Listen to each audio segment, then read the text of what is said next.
माजी खासदार मागचं वाटतच नाही त्यांनी लिहिले गोरगरिबांचा आधार तो दार्शनिक व्यक्तिमत्व. आता हे तुम्ही म्हणायचं माझ्या म्हणण्यात काय लागू पाहिजे. माजी खासदार डॉक्टर जामशेद ठाकूर यांचा 75 वाढदिवसानिमित्त अर्थात अमृत महोत्सवानिमित्तानं समाजोपयोगी अनेक उत्सव साजरे केले जात आहेत. या अनुषंगानं श्री रामशेठ ठाकूर सामाजिक विकास मंडळ पनवेल आणि रायगड जिल्हा कबड्डी असोसिएशन यांच्या संयुक्त विद्यमाने रायगड जिल्हास्तरीय प्रौढ महिला आणि पुरुष गटाची जिल्हा अजिंक्य पदाची निवड चाचणी कबड्डी स्पर्धा आयोजित करण्यात आलेली आहे. त्याच्या बाबतीतलं आपल्याला आता शरद कदम जे आहेत तुमची ओळख नाही सांगितली ते आमच्या लोकांना माहिती नाही तर पत्रकारांच्या बरोबर हे पंच महाराष्ट्र आंतरराष्ट्रीय कबड्डी प्रशिक्षक आणि पंच म्हणून पण ते पंचमंडळाचे अध्यक्ष असे काम करत असतात. आणि आता आपली ओळख करून दिली जे पाटील सर हे रायगड जिल्हा मार्गदर्शक आहे. शिराजी पाटील उपाध्यक्ष आहेत. खजिनदार आहेत. जनार्दन पाटील हे महाराष्ट्र स्तरावरती चांगल्या रीतीने कबड्डीचं काम करतात. या सगळ्यांनी आपल्या पनवेलला अनेक सामने खेळले. राष्ट्रीय स्तरावरचे सामने आपले जे झालेत त्यामध्ये त्यांनी चांगलं नियोजन केलं. आणि ग्राउंड मास्टर सूर्यकांत कुठं आहे ते ग्राउंड मास्टर आहे. हे ग्राउंड उत्तम बनवण्याचं काम ते करत असतात. मला नवल वाटतं बारामतीला ग्राउंड बनवायचं असलं तरी सूर्यकांत हजर आहेच तिथे. म्हणजे आपल्या रायगड जिल्ह्यात तर असतोच पण कुठेही जर महाराष्ट्र स्तरावरची कबड्डी सामनिक व्यवस्था जर असेल तर तो हजर असतं. आणि नाईक सर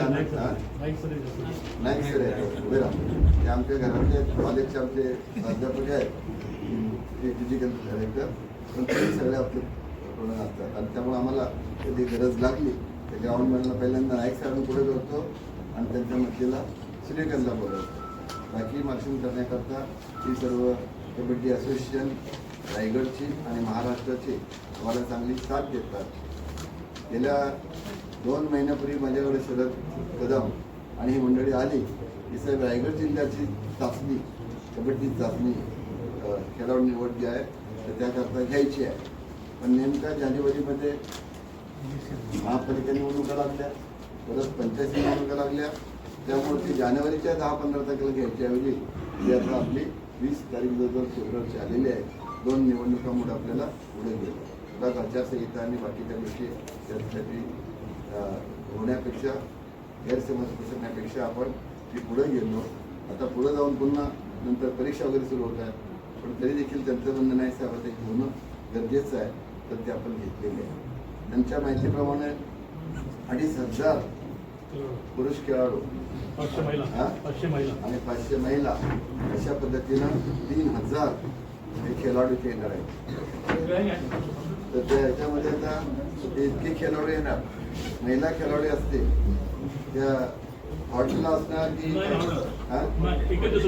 22 तारखेला वन डे म्हणजे आम्हाला बाकी सर्व व्यवस्था करता येईल जेवणा खाण्याची चहा पाण्याची पण राहण्याची व्यवस्था जी असते ती थोडं त्याच्याप्रमाणे टॉयलेट्स वगैरे ते अवघड असतं आपल्याला बाथरूम टॉयलेट त्याचं.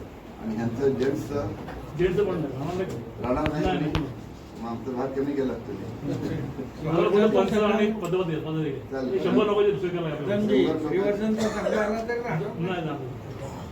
सकाळी येणार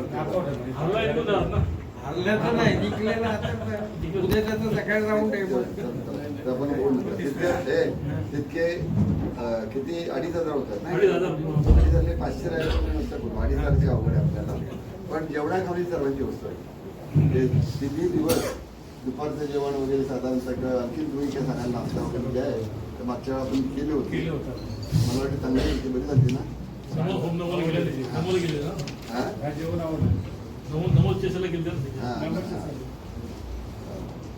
हे मोदी साहेबांच्या नावानं ते काहीतरी केलं होतं ना नमोचषक केलं होतं 3 दिवसाचं आणि ते सर्व खेळाडू हे होतात बाकी संपन्न होते त्याच्यामध्ये. तर ती आता आपल्याला कार्यकर्ते त्यासाठी बोलवलं हे 2 कार्यक्रम एकत्र आपले येत आहेत. आता आपण पहिल्यांदा कबड्डी, रायगड जिल्हा कबड्डी स्पर्धा आणि निवड चाचणी या दृष्टीने करतोय. तसेच 20 ते 21, 22 3 दिवस हे खेळ होणार आहेत, चाचणी होणार आहे, खेळाडू निवडले जाणार आहेत. त्याच्या अगोदर 19 तारखेला छत्रपती शिवाजी महाराजांची जयंती आहे. तोही मोठा प्रोग्राम आपल्याला इथं असतो आमचा दरवर्षी. तर त्यासाठी सुद्धा आम्ही आता एकाला एक जोडून 2 मिटिंग बोलवल्या. त्याच्यामध्ये छत्रपती शिवाजी महाराज जयंतीची तयारी या दृष्टीने सुद्धा आम्ही इथं बसत आहोत. तर ह्या दोन्ही आमच्या कमिट्या ज्या आहेत, आपली जी कबड्डी असोसिएशन कमिटी आणि त्या ह्याच्यातून आपण एकत्रित काम करणार आहोत. व्यवस्था करायचं काम आमचं आहे, मार्गदर्शन तुम्ही करा. त्याच्यात आता जसं त्यांनी सांगितलं माती पाहिजे 5-6 गाड्या. काल सकाळी सांगितलं ताबडतोब संध्याकाळी 3 गाड्या आल्या, आज सकाळी 3 आल्या. मला वाटतं त्या ग्राउंड बरंचसं तयार झालं. पाणी मारून कुठं गॅलरी करताय ते चाललं आहे. स्टेजच्या वतीने आपण आदेश दिला, स्टेजची ऑर्डर दिलेली आहे. स्टेज मास्टर आहे आपला, तो सर्व मुख्यमंत्र्यापासून सगळ्यांचे स्टेज तो बनवतो सगळ्या मोठ्या प्रोग्रामला. तर त्यालाही ऑर्डर आपण दिलेली आहे. त्यामुळे सकाळचा प्रोग्राम होणार शिवजयंतीचा 19ला. संध्याकाळी म्हणजे कार्यक्रम पडण्यात होईल. काय कार्यक्रमाचं नाव आहे बाबा शिवजयंती निमित्तानं 19 तारखेला महाराष्ट्राचा शाहिरी बाणा संध्याकाळी आहे. सकाळी शिवजयंतीचे निमित्तानं पूजन वगैरे होणार, म्हणजे काय थोडा चर्चा वगैरे होणार, शिवाजी महाराज भाषण वगैरे होणार. संध्याकाळी पुन्हा नंतर महाराष्ट्र शाहिरी बाणा हाही मोठा प्रोग्राम सांस्कृतिक कार्यक्रम होणार आहे. आणि नंतर 20 तारखेपासून सकाळी आपल्या ह्या कबड्डीच्या स्पर्धांना सुरू होईल, चाचणीला सुरू होईल. 20, 21 आणि 22 असं 3 दिवस राहणार आहे. कसल्याही काही तुम्हाला सूचना करायच्या असतील तर अवश्य करा.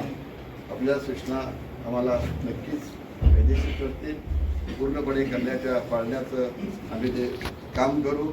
आता हे सर्व इथं शिवजयंतीसाठी सर्वपक्षीय कमिटी बैठक आहे. कबड्डी स्पर्धासुद्धा आहे, सर्वपक्षीय आहे. त्याच्यामध्ये कुठलाही भेदभाव नाही. जिंकला तो आला, हारला तो नाही आला त्याची मर्जी. आम्ही बोलवताना मात्र सर्वांना आपण बोलवत असतो. त्याच्यामुळं आल्या विचार आमच्या 2 विचारच म्हणतो अजून.